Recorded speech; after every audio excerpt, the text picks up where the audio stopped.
እንጀራውን ጋግረሽ ከማን ጋር በላሹ? ጠላውንስ ጠምቀሽ ከማን ጋር ጠጣሹ? ደረት የሚመታ ጎረቤት ያጣሹ።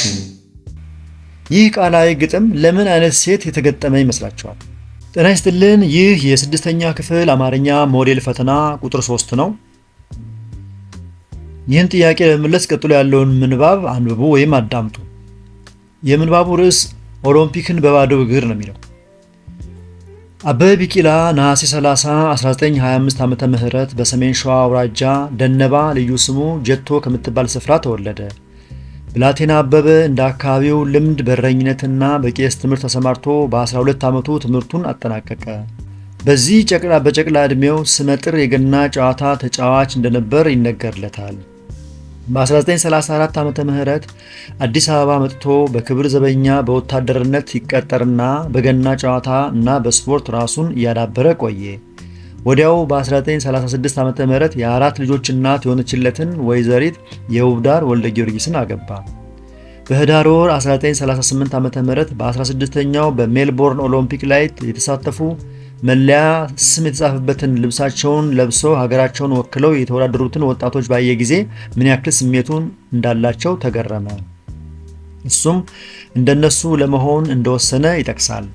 በዚሁ ዓመት በብሔራዊ ሰራዊት የእርስ በርስ ውድድር ላይ ተሳትፎ በ5000 ሜትር እና በ10000 ሜትር ሩጫ የብሔራዊውን ክብረ ወሰን የያዘውን የጊዜውን የስፖርት ጀግና ዋሚ ብራቱ እና አበበ በማራቶን ውድድሩ ሲገጥሙ ተመልካቹ ዋሚ ያሸንፋል ብሎ ነበር የሚጠብቀው። ነገር ግን አበበ ይህን ውድድር በቀላሉ ማሸነፍ ስለቻለ ተይዞ የነበረውን ክብረ ወሰን የራሱ ማድረግ ችሏል። በዚህ ድሉም ለ1942 ዓመተ ምህረት ለሮም ኦሎምፒክ በተወዳዳሪነት ለመመረጥ በቅቷል። ሀገራቸውን ወክለው በዚህ ውድድር ላይ ለመሳተፍ ከአሰልጣኙ ጋር ወደ ሮም ካመሩት የኢትዮጵያ ተወዳዳሪዎች መካከል ለማራቶን ሩጫ የተመረጡት አበበ ቢቂላና አበበ ዋቅጅራ ነበሩ። አሰልጣኙ በዚያን ወቅት የጊዜውን ምርጥ የማራቶን ተወዳዳሪዎች የነበሩትን ኮከቦች አንድ በአንድ ካስተዋወቃቸው በኋላ በደንብ እንዲዘጋጁ አደረጋቸው። በውድድሩ ወቅትም አበበ ቢቂላ 2 ሰዓት ከ15.16 ሰከንድ በማጠናቀቅ የዓለምን ክብረ ወሰን ሰብሮ የወርቅ ሜዳሊያ ማግኘት ቻለ። አበበ ቢቂላ በተከታታይ ውድድሮችን እያሸነፈ ክብረ ወሰኖችን በእጁ እያስገባ ብቃቱንና ተደናቂነቱን ከፍ ማድረግ ቻለ። ለአብነትም ጥቅምት 11 1957 ዓ.ም የጃፓን ቶኪዮ ኦሎምፒክ ላይ 2 ሰዓት ከ12.11.2 ሰከንድ በመግባት የራሱን ክብረ ወሰን ማሻሻል ችሏል። በዚህም ወደ ሀገሩ ሲመለስ ከንጉሠ ነገሥቱ የሻምበልነት ማዕረግና አዲስ ቮልስዋገን መኪና መቀበል ችሏል። ሻምበል አበበ ቢቂላ ሮምን የወረረው ብቸኛው ወታደር ከተወዳደረባቸው 15 ውድድሮች 12ቱን በአንደኝነት ማጠናቀቅ ችሏል። ኢትዮጵያዊው ጀግና በተወለደ በ61 ዓመቱ የሜክሲኮን ሩጫ አቋርጦ መንገድ ዳር በወደቀ በ6 ዓመቱ ጥቅምት 1986 ዓመተ ምህረት የህይወት ትግሉን ጨርሶ ከዚህ ዓለም በሞት ተለየ። የቀብር ስነ ስርዓቱም ግርማዊ ቀዳማዊ አፄ ኃይለ ሥላሴ ዘመዶቹና አድናቂዎቹ በተገኙበት በቅዱስ ዮሴፍ ቤተክርስቲያን ተከናውኗል ይላል ምንባቡ። ይህን ምንባብ መሰረት ማድረግ ቀጥሎ ያሉ ጥያቄዎችን መልሷቸው። ጥያቄ ቁጥር 1 ምንባቡ ስንት አንቀጾች የተከፋፈለ ነው? ሀ በ4 ለ በ5 ሐምሮሃ በ7 መ በ6። መልሱ በ5 ነው። ምንባቡን በቅርጽ ስንመለከት 5 ቦታ ላይ ገባ ብሎ የተጀመረ ስለሆነ በ5 አንቀጽ የተከፋፈለ ነው ማለት ነው። ምንባቡን ወደ ኋላ መለስ ብላችሁ ማየት ወይም መመልከት ትችላላችሁ። ጥያቄ ቁጥር 2 አበበ ቢቂላ ልዩ ስሙ ምን በሚባል ስፍራ ተወለደ? ሀ ሰሜን ሸዋ አውራጃ፣ ለ ጀቶ፣ ሐመሮሃ ደነባ፣ መ አዲስ አበባ። በጣም ጥሩ። መልሱ ጀቶ ነው። በምንባቡ ላይ ደነባ ልዩ ስሙ ጀቶ ከምትባል ስፍራ ተወለደ ተብሎ ተገልጿል። ሶስተኛ የአንቀጽ 1 ሐሳብ አጠቃላይ ይዘት ስለምን ይገልጻል?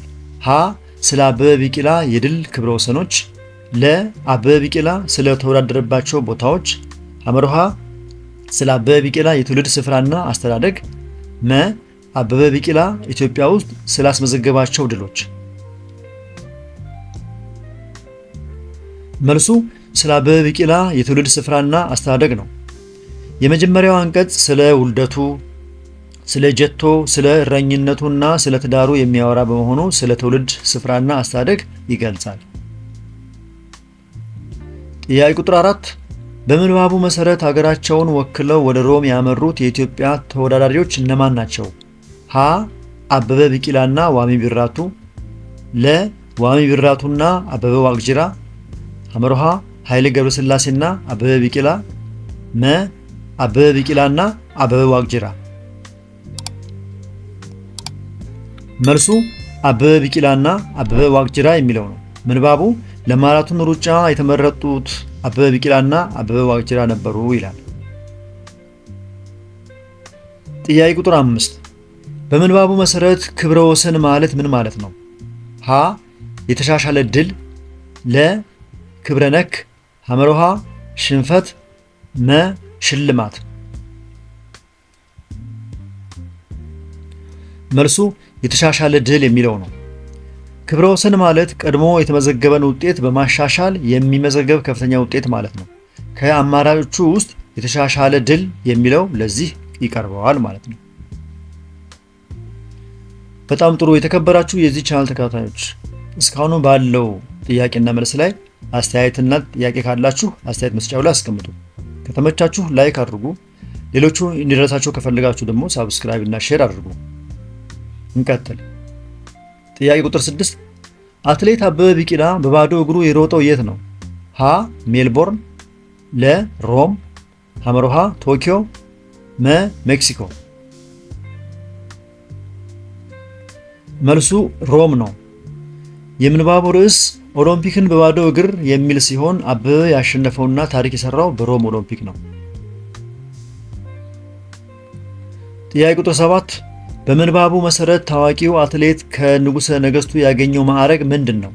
ሀ የሻለቃነት፣ ለ የአስር አለቃነት፣ ሐመርሃ የሻምበልነት፣ መ የመቶ አለቃነት። መልሱ የሻምበልነት ነው። ምንባቡ ላይ ከንጉሠ ነገሥቱ የሻምበልነት ማዕረግን መቀበል ችለዋል ይላል። ስለዚህ መልሱ የሻምበልነት የሚለው ነው ማለት ነው። 8ኛ አራያ የሚለው ቃል አውዳዊ ፍች ምንድን ነው? ሀ ተግዳሮት፣ ለ ተምሳሌት፣ ሐመርሃ ውድቀት፣ መ ሀና ሐመርሃ መልስ ናቸው። ተምሳሌት ካላችሁ ትክክል ነው። አራያ ማለት ምሳሌ ወይም ሞዴል ማለት ሲሆን ተመሳሳይ ፍቹ ደግሞ ተምሳሌት የሚለው ነው። ጥያቄ ቁጥር 9 ጀግና ኢትዮጵያዊው አትሌት አበበ ቢቂላ በስንት ዓመተ ምህረት ከዚህ ዓለም በሞት ተለየ? ሀ በ1942፣ ለ 1965፣ ሐመርሃ 1986፣ መ 1967። መልሱ 1986 ነው። ምንባቡ መጨረሻ ላይ ጥቅምት 1986 ዓመተ ምህረት የህይወት ትግሉን ጨርሶ ከዚህ ዓለም በሞት ተለየ ይላል። ጥያቄ ቁጥር 10 በምንባቡ መሰረት ስመጥር የሚለው ቃል አውዳዊ ፍች ምንድን ነው?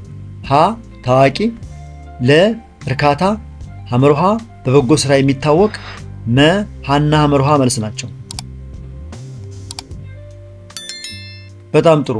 ታዋቂ ካላችሁ ትክክል ነው።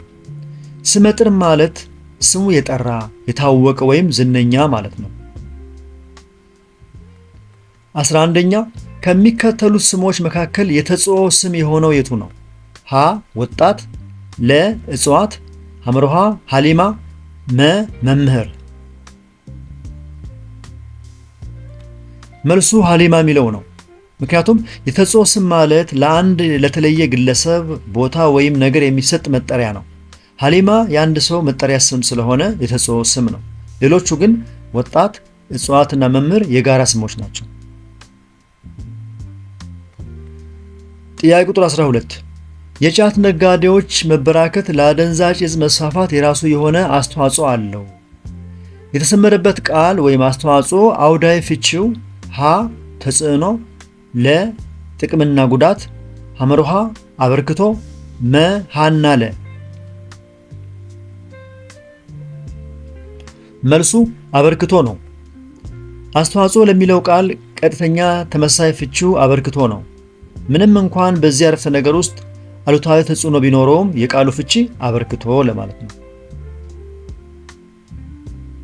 13ኛ ከሚከተሉት መካከል በትክክል ተነጣጥሎ የተጻፈው ቃል የትኛው ነው?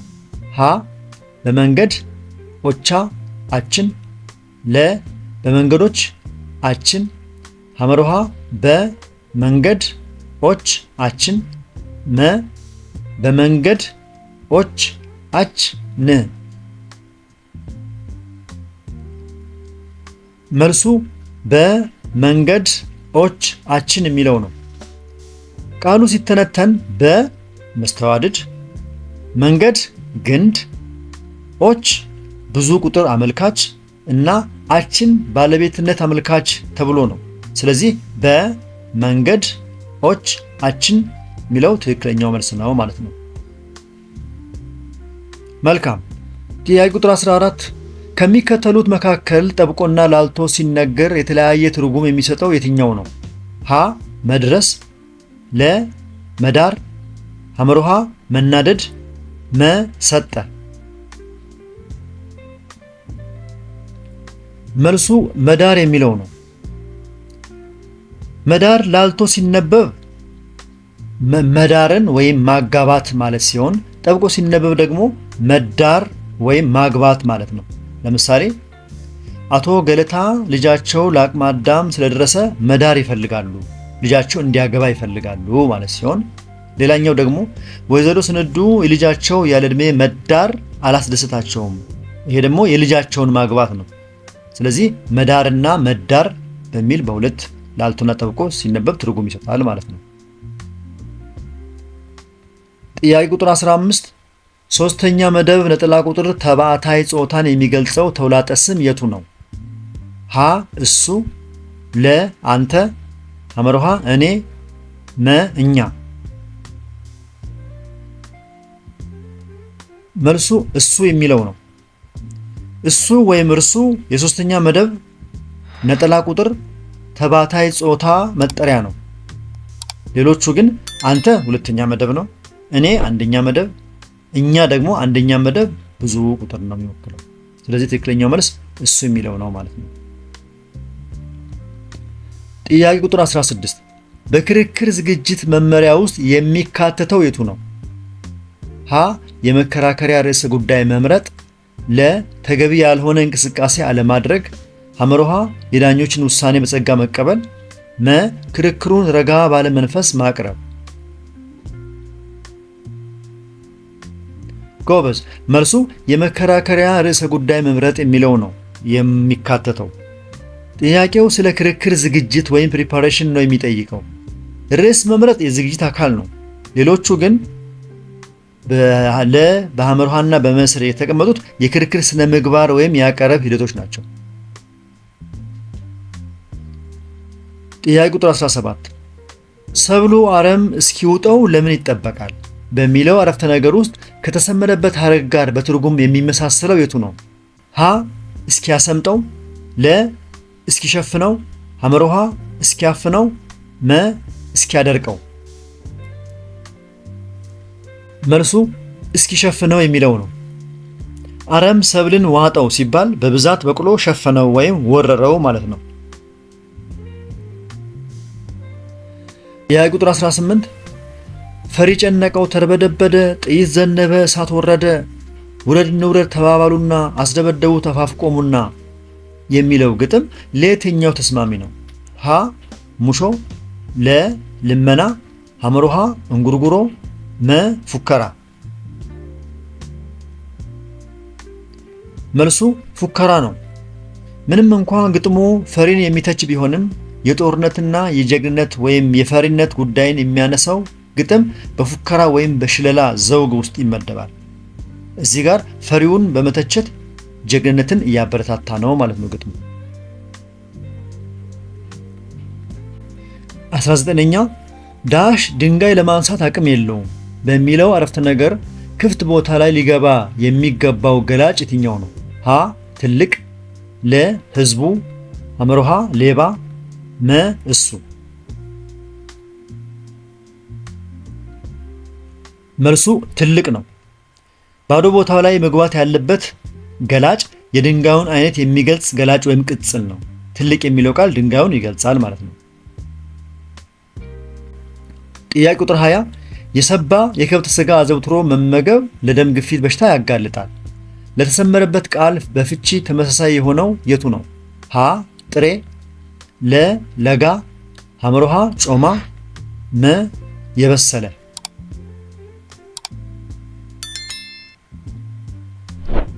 መልሱ ጮማ ነው። የሰባ ስጋ ማለት ስብ ያለው ወይም ጮማ ማለት ነው። ጥያቄ ቁጥር 21 ከሚከተሉት ቃላት መካከል ጠብቆና ላልቶ ሲነበብ ትርጉም የማይሰጠው የቱ ነው? ሀ ጥፍር፣ ለ አያት፣ ሐመሮሃ አካፋ፣ መ ቃጭል። መልሱ ቃጭል ነው ካላችሁ ትክክል ነው። ምክንያቱም ቃጭል የሚለው ቃል አንድ አይነት አነባብና ትርጉም ብቻ ነው ያለው። ጥፍር ሁለት ትርጉሞች አሉት። ሲላላ የጣት ጥፍር ይሆናል ጥፍር፣ ሲጠብቅ ደግሞ ጥፍር ወይም ጥብቅ ማለት ይሆናል ማለት ነው። አያት ሲላላ የእናት እናት ወይም የአባት አባት ማለት ነው። ሲጠብቅ ደግሞ አያት ወይም ተመለከታት ማለት ነው። አካፋ ሲላላ የእርሻ መሳሪያ ይሆናል። ሲጠብቅ ደግሞ አካፋ ወይም አቆመ። ለዝናብ ብዙ ጊዜ አካፋ ወይም አቆመ ነው የምንለው። ስለዚህ ከነዚህ መካከል ሲጠብቅና ሲላላ ትርጉም የማይሰጠው ቃጭል ብቻ ነው ማለት ነው። ጥያቄ ቁጥር 22 የአህመድ ሱቅ ከጠዋቱ 1 ሰዓት ከሩብ እስከ ምሽቱ 2 ሰዓት ተኩል ክፍት ነው በሚለው አረፍተ ነገር በፊደል የተጠቀሰውን ሰዓት አሃዝና ስርዓተ ነጥብን በመጠቀም እንዴት ቢጻፍ ትክክል ይሆናል?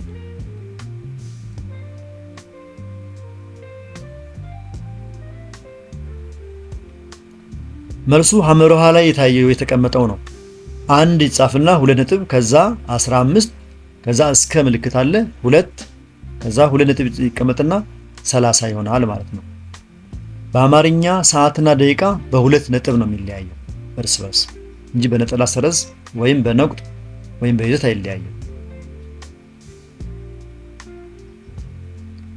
ጥያቄ ቁጥር 23 ከሚከተሉት ውስጥ በትክክለኛው የስርዓተ ነጥብ አጠቃቀም የተጻፈው አረፍተ ነገር የትኛው ነው?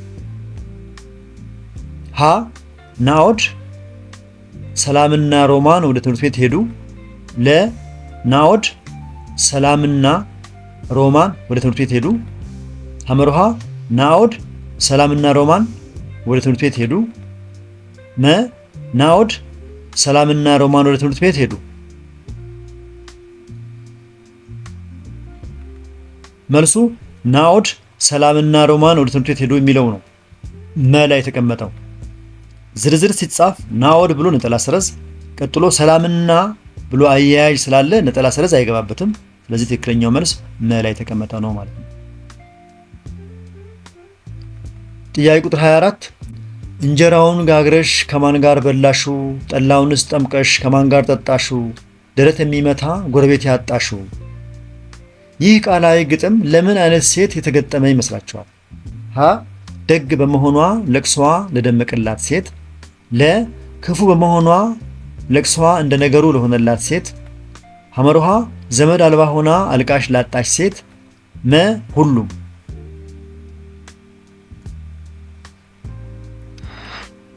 ዘመድ አልባ ሆና አልቃሽ ላጣሽ ሴት ካላችሁ ትክክል ነው መልሱ። ምክንያቱም ግጥሙ ደረት የሚመታ ወይም የሚያለቅስላት ጎረቤት ያጣሹ ስለሚል ዘመድ ወይም አልቃሽ የሌላትን ሴት የሚገልጽ ነው። ጥያቄ ቁጥር 25 የአንቀጽ አጠቃላይ ሐሳብ የሚይዘው ክፍል ምን ይባላል? ሀ ኃይለ ቃል፣ ለ ድርሰት፣ ሐመሮሃ መዘርዝር፣ መ ርዕስ። መልሱ ኃይለ ቃል ነው። በአንድ አንቀጽ ውስጥ ዋናውን ሐሳብ አጠቃለው የያዘው አረፍተ ነገር ኃይለ ቃል ይባላል። ጥያቄ ቁጥር 26 የራስን ሆነ የግለሰብ የህይወት ታሪክ ሲጻፍ መከተል የሌለብን መመሪያ የትኛው ነው? ሀ ተገቢ ቅድመ ዝግጅት ማድረግ፣ ለ ከአድሏዊ አመለካከት ራስን ነፃ ማድረግ፣ ሐመሮሃ በስሜት ተገፋፍቶ ታሪኩን እያንኳሰሱ ወይም እያሞገሱ ለመጻፍ መጣር፣ መ ስለ አስተዳደጉ ሁኔታ በዝርዝር ማቅረብ። መልሱ በስሜት ተገፋፍቶ ታሪኩን እያንኳሰሱ ወይም እያሞገሱ ለመጻፍ መጣር የሚለው ነው። ምክንያቱም የህይወት ታሪክ ጽሑፍ ሚዛናዊና ከስሜት የጸዳ መሆን አለበት ስለሚባል። ጥያቄ ቁጥር 27 ኢሳቢ ግስ የሆነው የቱ ነው? ሀ አለቀሰ፣ ለ ወደቀ፣ ሐመርሃ ሰበረ፣ መ ሀና ለ። መልሱ ሀና ለ ነው። አለቀሰ እና ወደቀ የሚሉት ግሶች ድርጊቱ በራሱ በባለቤቱ ላይ የሚያበቃ እንጂ ወደ ሌላ ተሳቢ የሚሻገር ስላልሆነ ኢሳቢ ወይም ኢንትራንስቲቭ ናቸው። ሰበረ ግን ሳቢ ነው። ለምሳሌ ወንበር ሰበረ። የተከበራችሁ የዚህ ቻናል ተከታታዮች እስካሁኑ ባለው ጥያቄና መልስ ላይ አስተያየትና ጥቆማ ካላችሁ አስተያየት መስጫው ላይ አስቀምጡ። ከተመቻችሁ ላይክ አድርጉ። ሌሎቹ እንዲደርሳቸው ከፈለጋችሁ ደግሞ ሼር እና ሳብስክራይብ አድርጉ። መልካም ጊዜ። እንቀጥል። ጥያቄ ቁጥር 28 ከሚከተሉት ውስጥ ለፍካሪያዊ ፍች ምሳሌ የሚሆነው የቱ ነው?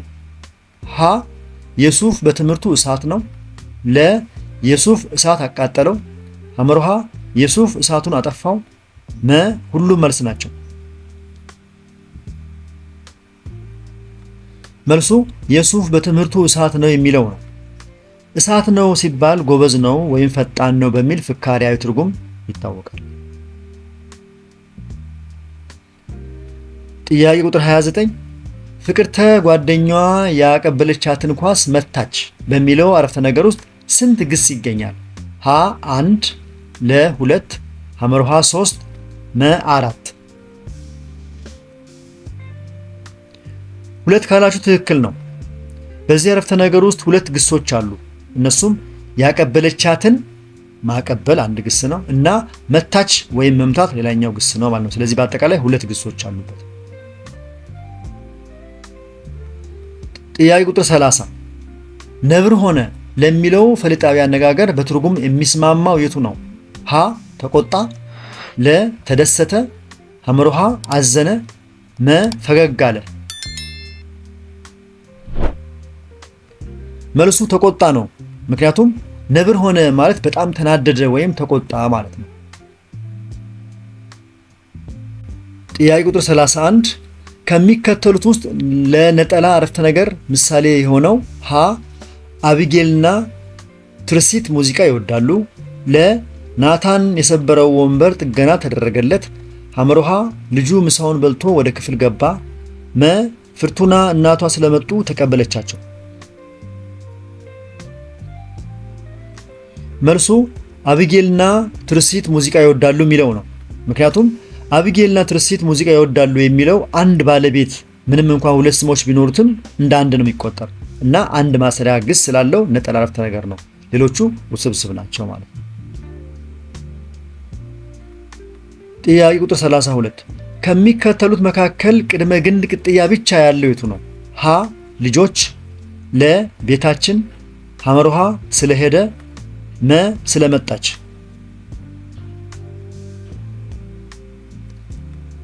መልሱ ስለሄደ የሚለው ነው። ስለሄደ ወይም ስለ ቅድመ ግንድ ሄደ ግስ ነው። ምንም ድህረ ግንድ የለውም። ስለመጣች ግን ቺ የሚል ድህረ ግንድ አለው። ጥያቄ ቁጥር 33 የሰው ልጅ በስራው ደስተኛ ዳሽ ውጤታማ ዳሽ እንደ ፍላጎቱ መሰማራት አለበት በሚለው ሐሳብ መልእክቱ የተሟላ የሚያደርገው አያያዥ ቃል የትኞቹ ናቸው? ሀ ነገር ግን እና ይሆን ዘንድ፣ ለ እና ወይም ሐመርሃ እና ይሆን ዘንድ፣ መ ቢሆንም ስለዚህ። መልሱ እና ይሆን ዘንድ የሚለው ነው። የሰው ልጅ በስራው ደስተኛ እና ውጤታማ ይሆን ዘንድ እንደ ፍላጎቱ መሰማራት አለበት ተብሎ ይሟላል ማለት ነው። ጥያቄ ቁጥር 34 ዛሬ ፈተና የተፈተንኩ ነው። በዚህ አረፍተ ነገር ውስጥ ያለው ተወሳከ ግስ ዳሽ አመልካች ነው። ሀ የሁኔታ፣ ለ የምክንያት፣ ሐመርሃ የጊዜ፣ መ የቦታ። መልሱ የጊዜ ነው። ዛሬ የሚለው ቃል ጊዜን ያመለክታልና። በጣም ጥሩ። ጥያቄ ቁጥር 35 ከሚከተሉት መካከል ጥምር ቃል ወይም ድርብ ቃል የሆነው የቱ ነው? ሀ ቤተ መንግስት፣ ለ ጥርግርግ፣ ሐመሩሃ ተሸረከተ፣ መ ለና ሐመሩሃ። ቤተ መንግስት ካላችሁ ትክክል ነው። ምክንያቱም ቤተ መንግስት ሁለት ቃላት ቤት እና መንግስት ተጣምረው አንድ ትርጉም የያዙ በመሆናቸው ጥምር ቃል ነው ማለት ነው። ጥያቄ ቁጥር 36 ላመ ለሚለው ቃል ተቃራኒ ፍቺ ሊሆነው የሚችለው የቱ ነው? ሀ ደቀቀ፣ ለ ገረደፈ፣ ሐመሩሃ ዋንጫ፣ መ ሰነፍ።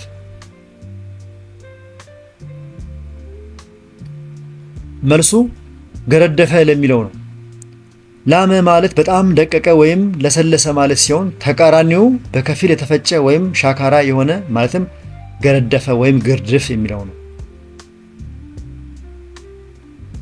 ጥያቄ ቁጥር 37 ከሚከተሉት መካከል የጥሩ ደብዳቤ ባህሪ ያልሆነው የቱ ነው? ያልሆነው ሀ መልእክቱ ግልጽና የማያሻማ መሆን አለበት፣ ለ የሚያናድድ ቃላትን መጠቀም አለበት፣ ሐመሩሃ በመደበኛ ቃላት መጻፍ አለበት፣ መ ሀና ለ መልስ ናቸው። መልሱ የሚያናድድ ቃላትን መጠቀም አለበት የሚለው ነው። ደብዳቤ ሲጻፍ የሚያናድዱ ወይም ስድብ ቃላትን መጠቀም የለብንም። ጥያቄ ቁጥር 38 ከሚከተሉት ቃላት መካከል የረቂቅ ስም የሆነው የቱ ነው? ሀ እንስሳ፣ ለ ሞት፣ ሐመሩሃ ሰናይት፣ መ ሀገር። መልሱ ሞት የሚለው ነው።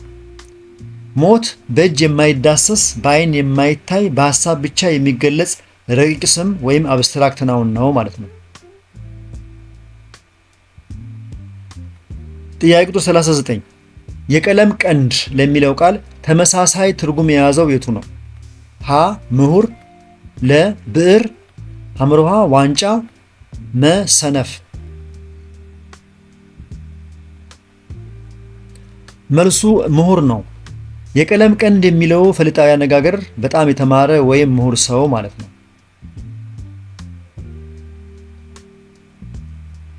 የተከበራችሁ የዚህ ቻናል ተከታታዮች ወደ መጨረሻው ጥያቄ ደርሰናል። የመጨረሻውን ጥያቄ ከመስራታችን በፊት እስካሁን በቀረቡ ጥያቄዎችና መልሶቻቸው ላይ ሀሳብ አስተያየት ካላችሁ አስተያየት መስጫው ላይ አስቀምጡ። ጥያቄዎቻችሁንም በጥያቄ መስጫው ላይ አስቀምጡልኝ። ከተመቻችሁ ላይክ አድርጉ። ሌሎቹ ጓደኞቻችሁ እንዲደርሷችሁ ከፈለጋችሁ ሼር አድርጉ። ተጨማሪ ቪዲዮዎች በብዛት ስላሉ እነሱ እንዲደርሷችሁ ደግሞ ከፈለጋችሁ ሳብስክራይብ አድርጉ። ሌሎች ብዙ የስድስተኛ ክፍል የትምህርት አይነቶች በዚህ ቻናል ላይ ስለምታገኙ ለፈተናችሁ እንዲያግዛችሁ እየተመለሳችሁ እያንዳንዳቸውን ጎብኟቸው። መልካም ጊዜ። ጥያቄ ቁጥር 40 መስህቦቻችን የሚለው ቃል በምዕላር ተከፋፍሎ ሲጻፍ በትክክል የተተነተነው የቱ ነው? ሀ መስህቦች አችን፣ ለ መስህብ ኦች አችን፣ መ መስህብ ኦች አች ን፣ መ መስህቦ ቻችን። መልሱ መስህብ ኦች አችን የሚለው ነው።